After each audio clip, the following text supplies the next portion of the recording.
You know that feeling when you are walking with complete purpose from your living room to your Oh, kitchen? I know exactly what you're going to say. Right. You step through the doorway and suddenly just nothing.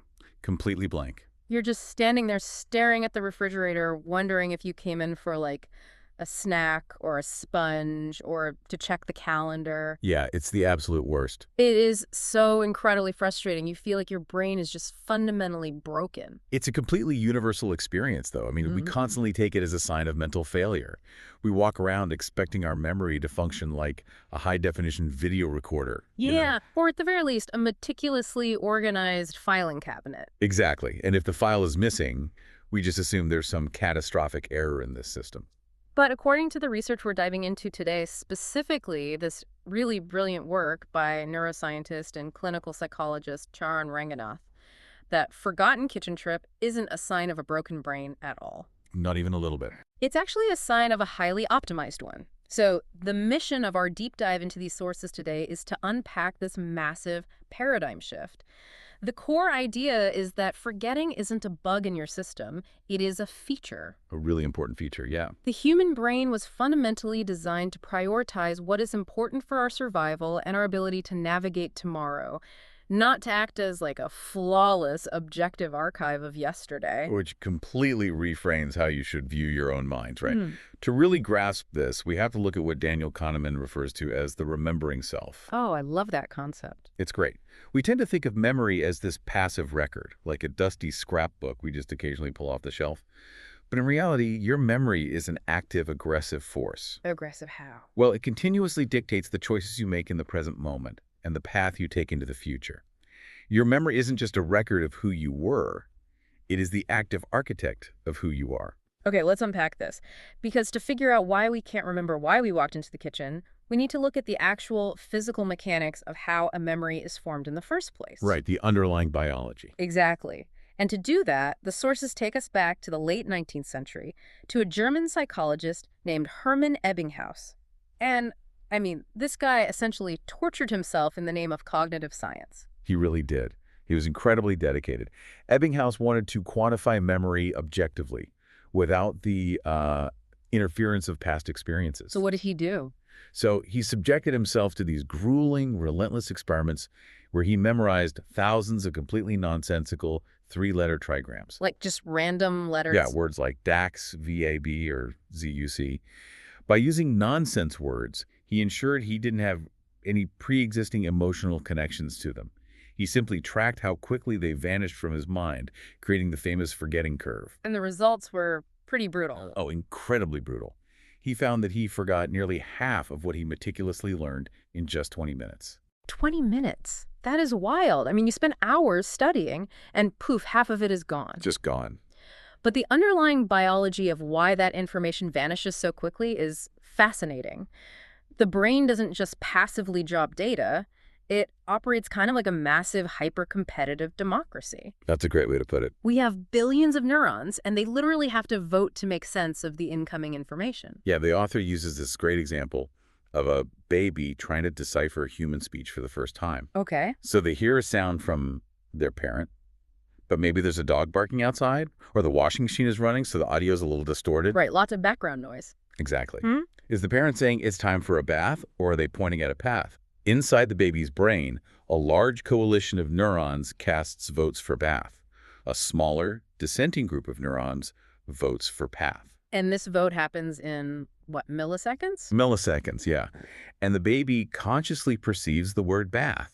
And the crucial part for how we learn and remember is what happens after that neural election, right?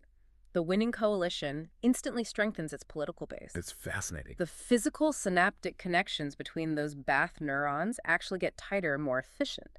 While the dissenting connections weaken, the brain literally wires itself to make that specific perception faster the next time around. But that biological efficiency comes with a steep cost. Yeah. As we live our lives and accumulate massive amounts of highly similar repetitive memories, we run into a phenomenon neuroscientists call interference. Interference. Okay, this is the actual villain behind why you constantly lose your keys or your phone. Oh, absolutely. It's not that your brain failed to form a memory of you putting your keys on the kitchen counter. It's that you were actively battling the memory of every other single time you've ever put your keys down in your life. Right, on the dining table, in your jacket pocket. By the front door, it's this massive, chaotic, completely tied vote in your neural democracy. And to break that tie, your brain requires an executive. It needs a CEO to step in and cut through the noise. And that role is filled by the prefrontal cortex. The CEO of the brain. Exactly. But the prefrontal cortex doesn't actually store the memories itself. Instead, it uses attention and intention to direct the rest of the brain's resources. But there's a catch with this CEO, isn't there? A huge catch. This CEO is highly sensitive and easily impaired. If you are stressed, if you are aging, or if you are attempting to multitask. Which, by the way, the sources remind us is fundamentally a myth. Totally myth. You are just rapidly switching between doing multiple things badly. Right. So if you're doing that, your CEO simply cannot focus. Okay, so if your memory is a cluttered desk covered in scrap paper, you need your prefrontal cortex to act like a hot pink Post-it note, using intention to make the important things stand out. That is a perfect analogy. You have to actively pause, shine the spotlight, and say, I am putting my keys next to this red apple. And that intentional, focused spotlight is the only thing that gives that specific action a fighting chance to win the neural election when you try to recall it the next morning. Exactly. But how does the brain know where to shine that spotlight? I mean, if the prefrontal cortex is just directing attention, what is the actual filing system? How do we retrieve a specific moment from a decade ago? Well, that brings us to how our minds anchor information in time and space. We have to look at a crucial distinction, first proposed by the legendary psychologist Endel Tulving. Oh, right, the two memory systems. Yeah. He realized that human memory is not a single monolithic entity. The first system is semantic memory. This is your mental encyclopedia. Like knowing facts. Right? Knowing that Paris is the capital of France, or that water boils at 212 degrees, that's semantic. You don't need to remember where you were sitting when you learned that fact to know it is absolutely true. But then there is episodic memory. Yeah. And Tulving beautifully called this mental time travel. Such a great term. It really is, because this isn't just knowing a cold fact. This is re-experiencing the past in first person. It's remembering the exact smell of roasting chestnuts and the biting cold of the wind when you were standing near the Eiffel Tower at sunset on your honeymoon. And the brain structure responsible for allowing us to mentally time travel is the hippocampus. The famous hippocampus. Yes, but it's vital to understand that the hippocampus doesn't store that Paris memory in one single location. The visual details of the sunset, the smell of the chestnuts, the sound of the wind, those are all physically stored in completely different sensory areas of the brain. So how do they come together? The hippocampus acts as an index. It ties all those wildly distributed sensory cell assemblies together based on one thing: context. Context is everything. This is why a highly specific cue can hit you out of nowhere and just launch you back 15 years. Oh, totally. You hear a specific, obscure song by an indie band like Firehose, or you walk past a market and catch the distinct smell of jackfruit. And suddenly, you are entirely transported back to the passenger seat of your first car or a walk on the beach with your grandfather. Because the hippocampus pulls the master index card and simultaneously activates all those distributed sensory neurons at the exact same time. Wait, hold on. If our episodic memory is this incredibly advanced multisensory indexing system, why is it so messy on a daily basis? What do you mean? Well, if our brains are so advanced, why are they so messy? Wouldn't a computer's neural network be better at this, like archiving our lives so we don't lose our keys? It really seems like it should be, but it turns out computers have a massive architectural flaw that human episodic memory brilliantly solves. Oh, really? Yeah. In artificial intelligence, there's a severe problem known as catastrophic interference. Catastrophic interference sounds intense. It is. So imagine you teach an AI neural network that an eagle is a bird and it flies, and a hawk is a bird and it flies. The network learns the overarching rule: birds fly. Makes sense. But if you subsequently introduce a penguin and teach the AI that a penguin is a bird but it swims, the AI experiences a major glitch. A glitch. Yeah, it learns the specific exception, but in the process of updating its weights, it catastrophically overwrites and forgets the original rule that birds fly. It literally destroys its own underlying software to learn a new fact. Precisely. But humans don't suffer from catastrophic interference. If you see a swimming penguin at the zoo, You don't suddenly forget that eagles fly. Wow, yeah. And that is entirely thanks to the hippocampus in episodic memory. The hippocampus indexes every single event differently, permanently anchoring it to its specific physical context. So we use our neocortex to hold the general semantic rule most birds fly, but our hippocampus remembers the specific weird episode of seeing the penguin. Exactly, keeping the exception completely isolated from the rule. That is incredible. The context anchors the exception, which actually perfectly explains event boundaries. Oh, yes. Event boundaries are huge. Because our brains rely so heavily on context to index our lives, it naturally chunks our perception of time based on physical shifts. Right. Like when you walk from your living room into your kitchen, the sensory context changes. The lighting is different. The acoustics change. Your brain physically puts up an event boundary. It basically closes the episodic file in the living room to open a fresh, empty one for the kitchen. And that is why you forget what you were looking for. The thought was filed in the previous room's context. Exactly. It's such an aggressive archiving mechanism. And we all experienced massive, agonizing macro version of this during the COVID-19 lockdowns. Oh, don't remind me. I know, but think about it. Without a change in physical context, no morning commute, no walking into the office, no grabbing coffee at the corner shop, our brains had very few event boundaries to index. So people experienced a profound time warp. Yes. Individual days dragged on forever because we were intensely aware of the monotony. But looking back, because there were no distinct episodic memories being filed away, entire weeks and months seemed to completely vanish in the blink of an eye. Okay, so episodic memory prevents us from glitching out like an AI, and it relies on context boundaries. But how do we efficiently store massive amounts of complex information over an 80-year lifetime without running out of mental hard drive space? I mean, we clearly aren't recording every second of every day. We absolutely aren't. To save space and energy, the brain builds mental blueprints. It uses a process called chunking to compress complex information, and it relies heavily on schemas, which are essentially generic mental frameworks. The sources use the perfect example for this, which is navigating an IKEA. Oh, the IKEA schema, it's so true. If you have ever been to one IKEA in your life, you have a fully formed schema for it. You know there's a curated showroom upstairs, a marketplace with carts downstairs, a giant warehouse with flat packs, and a checkout near the hot dogs. Always the hot dogs. Always. So if you travel to a brand new IKEA in a completely different city, you don't have to consciously memorize the entire 300,000 square foot layout from scratch. Your brain just automatically loads the generic IKEA schema. And you only spend valuable mental energy noting what is specifically new or different about this store. Exactly. It's like how developers build a suburban housing tract using the exact same architectural blueprint for 50 houses and just change the color of the front door. It's the ultimate biological life hack. You actually see this at the highest levels of professional sports, too. Think of LeBron James on the basketball court, or a chess grandmaster looking at a messy board. They aren't consciously memorizing the isolated location of every single player or piece. No, they are recognizing familiar schemas, deeply ingrained patterns of play. This allows them to instantly compress the visual information and predict what is going to happen 3 steps before it occurs. And the neural machinery responsible for this incredible compression is the default mode network, or the DMN. Think of the DMN as the stage crew breaking down the set after a play. It takes our raw, lived experiences and physically dismantles them into reusable Lego blocks. Reusable Lego blocks, that's a good visual. But here is the catch.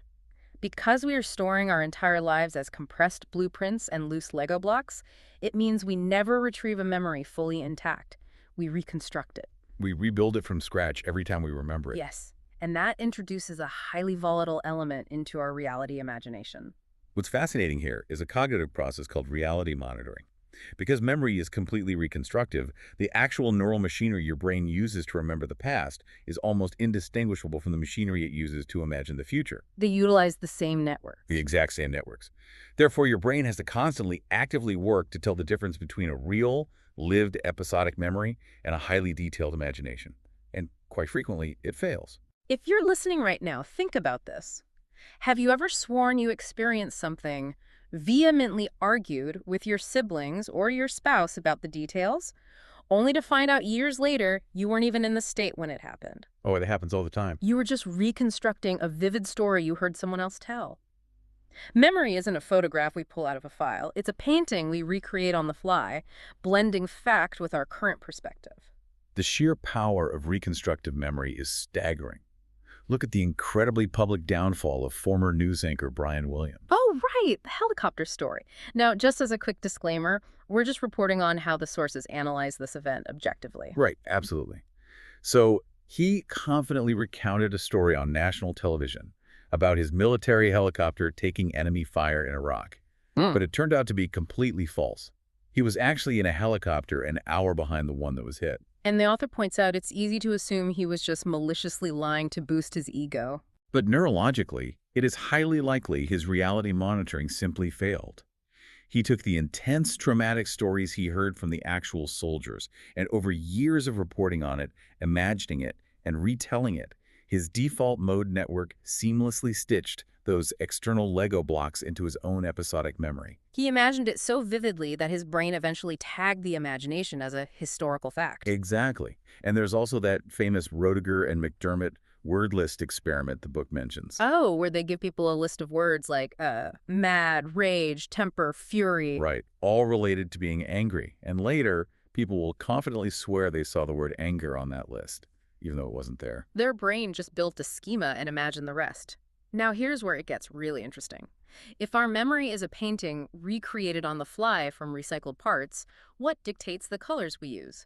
Why are some memories so incredibly vivid, practically burned into our retinas, while others fade into a blurry gray wash? The answer lies in the intense, unseen forces of human survival, emotion, and familiarity. Let's start with emotion, because it is the most powerful altering force in the brain.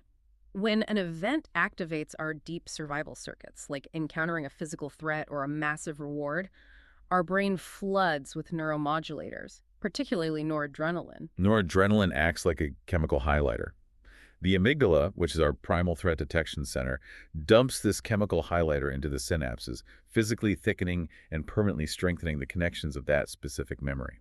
It turns up the contrast on the significant details so you never, ever repeat a mistake that could kill you. The source material shares a really haunting example of this with Elsie, a Gulf War veteran. Yeah, that story is heavy. It is. She never saw active combat, but she worked in a mortuary unit tasked with preparing the bodies of fallen soldiers. The unrelenting emotional horror of that environment flooded her brain with so much noradrenaline, tightening those neural connections to the point where she developed severe PTSD. Her amygdala permanently linked the sensory details of that tent to a mortal survival threat. So years later, when she recalled the memory, she didn't just passively think about it. Her body physically and violently re-experienced the exact terror she felt in the desert. That tragic reality highlights a crucial functional distinction in the brain. The hippocampus remembers what happened, but the amygdala reproduces how you felt when it happened. In trauma therapy, the goal is rarely to erase the hippocampal memory of the facts. Because that's incredibly difficult, right? Almost impossible. Hmm. Rather, the goal is to help decouple that factual memory from the amygdala's intense, paralyzing physical response. But emotion isn't just about fear and trauma, it's about rewards too. And this brings us to dopamine. But wait, hold on. We always hear dopamine referred to in pop culture as the pleasure chemical. You get a hit of dopamine when you eat chocolate or get a like on social media. Are the sources saying it has nothing to do with actually feeling pleasure? It is one of the biggest misconceptions in popular science. Kent Berge conducted a series of incredibly revealing experiments with rats that completely redefined our understanding of dopamine. He proved that dopamine doesn't control liking an experience. It controls wanting an experience. So it's about motivation. Yes, it is the chemical of raw motivation and frantic anticipation.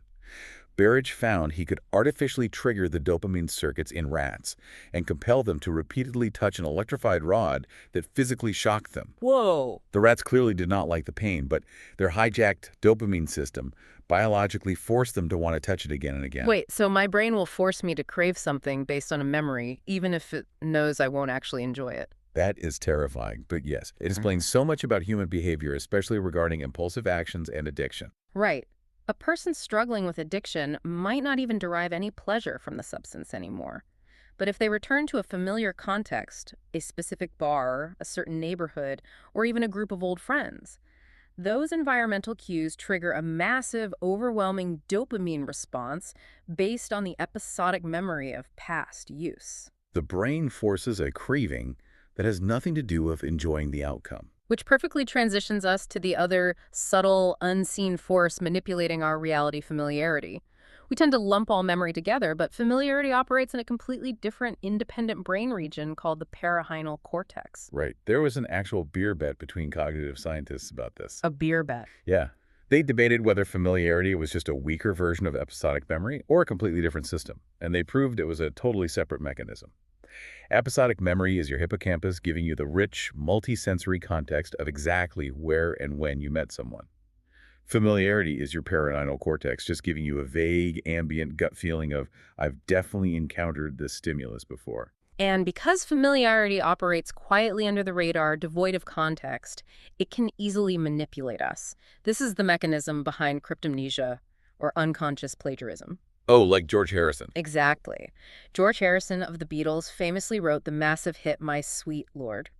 But he was subsequently sued because the core melody was virtually identical to a song released a decade earlier by the Chiffons called He's So Fine. And he didn't purposely steal it, He right? didn't consciously sit down and steal it at all.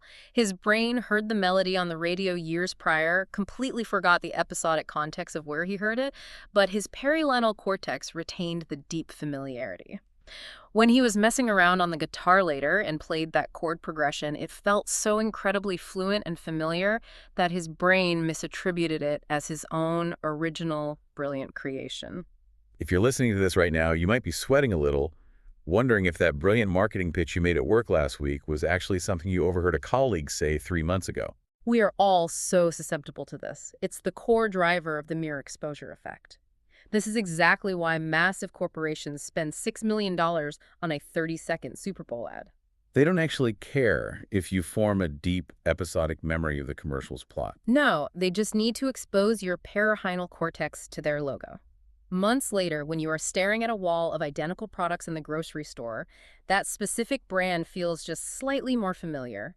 And the human brain naturally equates familiarity with safety and trust. You buy it without having any idea why. And we have to acknowledge the much darker systemic side to this reliance on schemas and familiarity, particularly regarding facial recognition. Because our brains rely on compressed schemas to save energy, we're highly adept at recognizing the nuanced, unique features of faces from our own race. Simply because we historically have more daily exposure to them. Right. When looking at faces of other races, our brain often lazily defaults to a generic, broad schema. Which leads to catastrophic real-world consequences. Again, remaining strictly objective here and sharing the book's specific examples, the sources highlight the chilling case of Robert Williams. He is a black man in Michigan who was wrongfully arrested in his own driveway, handcuffed in front of his weeping family. And why did this happen? The text points out that an AI facial recognition system falsely matched the photo on his driver's license to a blurry, low-quality surveillance still of a shoplifter. The book argues the AI algorithms were trained predominantly on massive datasets of white faces, leaving their schemas heavily biased and fundamentally inaccurate for black faces. And the terrifying part that the author notes is human eyewitnesses suffer from the exact same neurological own race bias. Our brains take the biological shortcut of familiarity, the reality monitoring fails, and innocent people go to prison. It is a stark, sobering reminder that human memory is not a reliable, objective truth. It is a highly subjective, highly editable construct that was evolved for evolutionary efficiency, not judicial accuracy. So we've seen how memory protects us from touching hot stoves, how it fools us into plagiarism, and how it manipulates us into buying things. But when we zoom out and put all these incredible mechanisms together, the schemas, the dopamine anticipation, the orienting to new contexts, we uncover the ultimate evolutionary purpose of memory. It isn't designed to make us dwell on the past. No, it is designed to predict the future and violently drive us to explore the unknown. This concept traces all the way back to Ivan Pavlov. Beyond his famous work with drooling dogs, Pavlov identified a biological imperative he called the, reflex, or the orienting response. Whenever an animal encounters a stimulus that breaks its expected schema, the entire nervous system goes on high alert. The hippocampus is the ultimate novelty detector. If you walk into your kitchen and see a coffee maker on the counter, your brain completely ignores it. It fits the kitchen schema. But if you walk in and see a running, incredibly loud blender sitting directly in the middle of the floor, your hippocampus fires a massive, signal. Your eyes immediately dart to it. Your heart rate elevates. Your spider sense violently tingles. And this physiological response, is the biological foundation of curiosity. The behavioral economist George Lowenstein called it the information gap. The information gap. Yet when we suddenly encounter a gap between what we confidently know and what we realize we need to know, it creates a visceral, cognitive itch that furiously demands to be scratched. They actually proved how powerful this is with a trivia pub quiz experiment. Researchers brought people in and asked them trivia questions. When participants were stumped by a question but felt they almost knew it was right on the tip of their tongue, it triggered a massive release of dopamine. Their brain treated the abstract concept of curiosity exactly like physical hunger or thirst. It became an overwhelming biological drive to acquire the missing information. But here is the truly staggering finding from that study. While the participants were sitting there in that highly curious, dopamine-fueled state, waiting for the trivia answer to be revealed, the researchers intentionally flashed pictures of completely random, boring, unrelated faces on the screen. And later, when tested, the participants had incredible, high-definition memory retention for those random faces. Simply being in a state of intense curiosity physically primed their hippocampus to enthusiastically absorb everything in their surrounding environment. So what does this all mean for us today, living in the modern world? It means we constantly face a profound choice. When we encounter the unfamiliar, when our rigid schemas are broken and our spider sense tingles, we experience that information gap. We can choose to retreat into anxiety and fear of the unknown, clinging to our old blueprints. Or we can choose to lean in. Exactly. We can allow our evolutionary motivational circuits to energize us using that dopamine to explore, to learn, and to update our maps of reality. Okay, let's bring this all home. If you take away absolutely anything from this deep dive into the source material, let it be this: you are not broken. You really aren't. When you forget a coworker's name, or when you lose your keys in the couch cushions, or when you find yourself staring blankly into the refrigerator wondering what century it is, your brain isn't failing. It is working exactly, flawlessly as it was designed to. It is prioritizing efficient schemas, managing complex, contextual boundaries, and aggressively filtering out the mundane noise of life to help you survive and navigate whatever comes tomorrow. But if we connect this to the bigger picture, it leaves us with a highly provocative thought to mull over. Ooh, what's that? Well, we just established that our brains are biologically wired to release dopamine, dramatically enhance neuroplasticity, and improve memory retention whenever we encounter the strange and unfamiliar. But look at how we structure our lives today.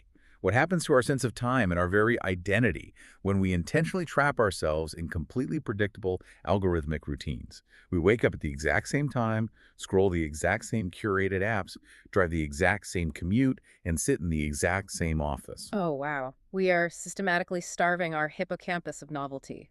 We are removing the blender from the floor, which means we aren't creating any new event boundaries, which means the days, months, and years just blur together into a terrifyingly fast, gray nothingness. This raises an important question. Could intentionally breaking your daily routine be the ultimate biological life hack? Could taking a radically different, inefficient route to work, sparking up a conversation with a total stranger, or forcing yourself to learn a weird, confusing new skill be the key? By intentionally seeking out the strange and breaking your own schemas, you force your brain to paint new memories. It might just be the only way to slow down the relentless passage of time and actively expand your remembering self. I love that. To stop time from flying by, you have to break the schema. You have to give your hippocampus a reason to pay attention. Thank you all for joining us on this deep dive into the architecture of the mind. Stay curious, go out and break your routines, and the next time you walk through a doorway and completely forget why you're there, well, just blame your event boundaries.